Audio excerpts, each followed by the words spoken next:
situations. Do your research, ask the right questions, meet the right people, build the right network. Sustainability is also about be a people person. How do you treat people? Because businesses thrive at the back of people. So if the reason a business may not make much is either because customers are not coming, or even the people, who are the people working for you? That's if you have people working with you. They are also not as passionate and as experienced to ensure that what is being done is profitable. Profitability begins with the people. And so if we look at sustainability from this other context, because interestingly, these are not contexts that you find on Google anyhow, talking about, oh, build business around people. Is how you can build something sustainable. But people will say, well, I've been heartbroken before. I have a friend like that that will tell you that the reason she decided to go solo was because the person she got on her business stole from her, and now she's finding it difficult to engage another hand. Unfortunately, she was indisposed recently and the business could not open. Now, for the days the business didn't open, chances are, who knows if the $1 million business opportunity was missed because of that. So businesses are built around people, and that's how you start your journey to sustainability and even to continuity. Okay, so Bryson, do you have any additions to that? Well, in addition to what Barrister Itayo said, where he said that businesses are built around people, yes, definitely. I mean, one way you can sustain your business is through people and probably their feedback and testimonials or reviews, and people are referring your business. Okay, oh, this person is good, this person is good, so you get more referrals and you get more referrals. And also utilizing, what can I say, like utilizing the latest trends or the latest what is going on right now. I mean, we're in the 21st century, so in as much as you are carrying on your business offline, you shouldn't neglect the digital space. I mean, that place, the platform is wild. There are also opportunities. You can get creative with ideas that come in your head, and you get to reach out to more people also. So also that's another way, utilizing the digital space, utilizing the internet, utilizing different social media platforms. Also, you as a business person, you can't say I'm not the social media type, or I'm not. Yes, some people don't put their business online, but I mean, it's one of those things right now that people are using, and if people are getting results, you can also try it out and see if it will work for you. And it will definitely work if you're ready to put in the work, definitely. So that's another way. Okay, so you cannot be an entrepreneur and neglect the metaverse. That's just what she was trying to tell you. So you need to exist in universe and on the metaverse too. Okay, so speaking on continuity, because now let's assume that you started the business, you are sustainable, but how can you continue in sustainability? Then for expansion, because if you're going to be, if there's going to be continuity, there should be expansion too. So how do you know at what point, should you be looking to expand? Then how do you expand? Is there are there like specific things you should know? Or how do you know, okay, it's time for expansion, and how to go about it? So Barrister Itayo. Okay, so before you think of expansion, of course, it's important to think of dominating. So what I mean is this. Now, dominion doesn't mean we are the main in the industry, but dominion means that you are no longer destroying your should I call it your USP really? Like, you now have, you've been able to carve a niche, yes, like USP. Like going deep. Yes. So for people that don't know what USP is, unique selling point. So that's like your thing, that what you have, the edge you have above other people in your market. So that's what USP is. So if you can't be struggling with identity and be thinking of expansion. You might see other people doing it, and maybe out of you want to compete or you have the money. Expansion and continuity is not built on I have the revenue. There has to be more, and that more is you have your own identity already.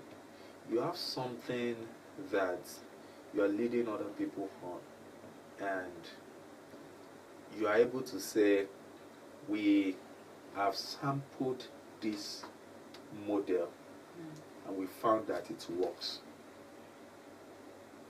And market research is also something that you shouldn't take for granted. For every expansion, there should be a form of research backing it up. So, do your research, know what your unique selling point is, and stay true to that selling point. One more thing that would help is you should be deliberate about what you are building. So it's not like you're building a business to meet some private needs, meaning, okay, so this business is going to be paying my salary and feeding my family, and then people that are coming to also be paying their salary. There has to be more. And that more is a question, what problem are we solving? What solution are we profiling? What gap are we filling? And what injury are we trying to cure? If we can begin to shift our mindset from we're making money to make ends meet. Because yes, this is how many entrepreneurs, maybe I would say 90-something% of entrepreneurs, this is how the journey starts. I have to pay my bills. I have to also. Yes, also continues. And like the musician sang, Dangote still they find money, right? so, but that's what the reality looks like. But when you get to that phase and you are at the phase of saying, look, it's time to expand, you must have been able to get rooted first. Otherwise, you find that there's going to be crumbling, and then there's going to be a struggle. So it begins with that, and the research factor as well. So these are things that are very crucial when you're thinking expansion.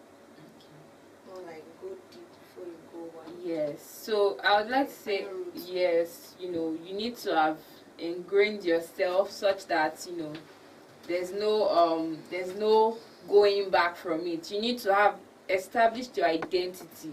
I think that's that's like a way to summarize what Barrister Ita was saying. I like what she said. Yes. Yeah. So you must have Dig first before yes, exactly. So you must have established yourself, your identity. You must know your unique selling point. What's that edge you have over other people in your market, that is your competition, and how can you leverage on that? So it's like you don't want to just expand and not know what you're getting into. You must be aware of, okay, if I want to expand, what's new environment? How would it affect me? Is it like it's a new terrain? So how do you want to survive in that new terrain? And do you have the capacity to, manage, your expansion basically? Because you don't want to expand and then close down again and be like, oh, we're back to the roots. We are not expanding again. So you must have done your homework very well. Okay, so I would like Barrister Oluwatosin to, just before the last question, because we're running out of time, just very quickly, how do you handle business pressure? So like, what's the way to handle business pressure? Because of course you are setting on this big course, and there's going to be pressure because you want it, you want to be booked and busy. So how do you handle being booked and busy? Yeah. Booked and busy. Okay, business pressure. Like I said from the start, that entrepreneurship is not more like a walk in the park, or a bed of roses. Definitely there will be challenges, there will be pressures, there will be, when you set goals, you set targets. Oh, by so time I should have started making sales, nobody is coming, I'm seeing other people. I mean, this person, both of us started together, and person has gone ahead of me. What is happening? And you feel pressured. Maybe you start saying, okay, I'm not doing enough, maybe I should add more or do more. Well, basically it's just to have the right mindset. I mean, the pressure, because if you are feeling so much pressure, it can affect you emotionally, and it will also affect your input. So what I would say is have a very positive mindset. Positive mindset. I mean, if you've done your homework, you've done your market research, you've gone for the knowledge, you know the problem you are solving, what else, your business structure is in place, okay, this is what's like, all what we've said so far, you've done your homework, and yet it's feeling like you are not getting results. The first thing is a positive mindset. You need a very strong mindset to pull you through. And also ask questions. Ask questions, don't be too egoistic or I know it all. You don't know it all, really. You need people that have gone ahead of you. You can meet them, maybe take one or two as mentors, ask questions, learn, what am I not doing well, what am I not doing right? Or why am I not getting the result as my desired result? I mean, by this time I've set my goal, by this time I should have hit so targets, or I should have hit this target, and nothing is coming forth. You will feel pressured, you will feel drained, you might even cry sometimes. It's okay to cry. It's okay to cry, like let it out. When you cry, you clean your face and okay, fine.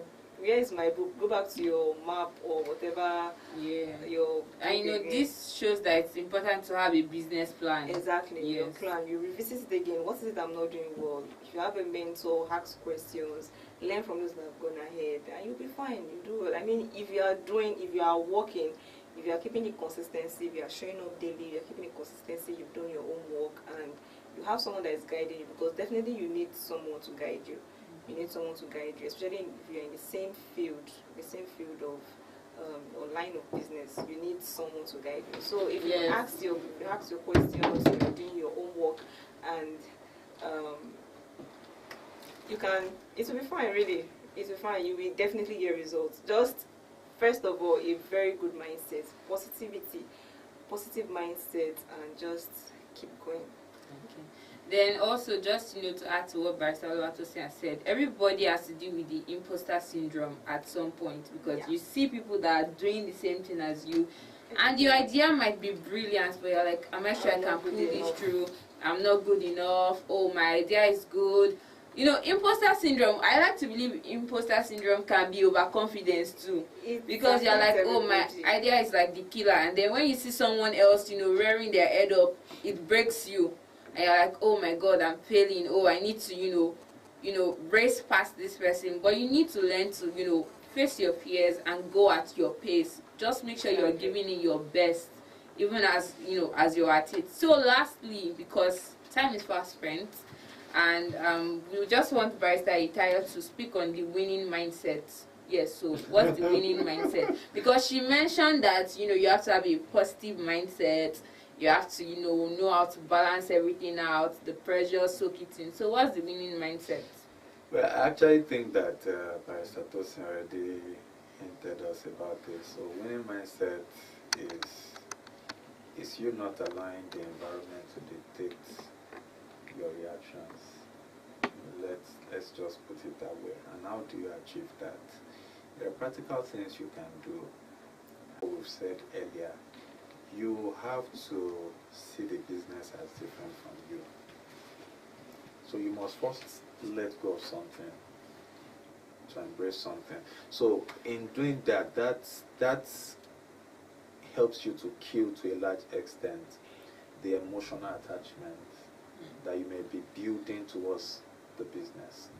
So with that, it's easier for you to begin to think objectively, and whatever the situation is as well, it becomes easier for you to know that you can make your move, and you are not subject to circumstances.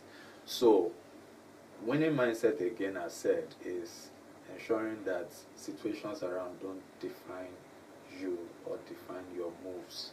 So if you look at it that way, then you begin to look at, how do I respond? How do I react to things that happen? And one of those things I usually tell my colleagues is the fact that it's also important that you don't rejoice too much over, so you hit a deal today and then you think that, oh, this is fantastic, we've done very well and all of that. Just as you have decided to be not to be emotionally attached, it's also important that you are not emotionally attached to success.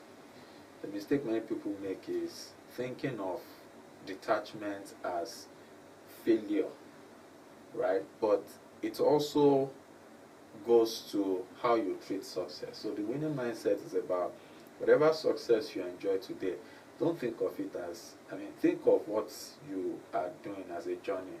Whatever success you achieve today, don't think of it as we have arrived, we've landed, or this is the very best. Because by the time it's tomorrow, you keep thinking of yesterday's success. And it drains the energy for you to even go build or have better successes.